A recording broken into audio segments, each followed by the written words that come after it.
Hello friends, সবাই কেমন আছো? আশা করি সবাই অনেক ভালো আছো। আমি অনেক ভালো আছি। আর এই দেখো আমার দুটো যন্তর, এই দেখো, তাই তো? তোরা আমার দুটো যন্তর তো, হ্যাঁ? দেখছে কিরকম দেখো,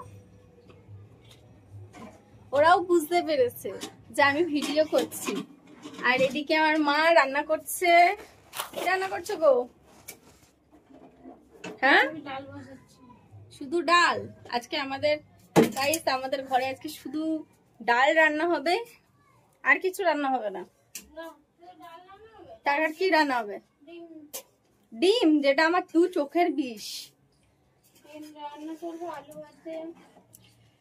তোমরা কারা কারা ডিম খেতে ভালোবাসো আর কারা কারা ডিম খেতে ভালোবাসো না? আমার তো ডিম একদম পছন্দ না। তোমরা কারা কারা ডিম খেতে ভালোবাসো সবাই কমেন্ট সেকশনে কমেন্ট করে জানিয়ে দিও। চলো টাটা।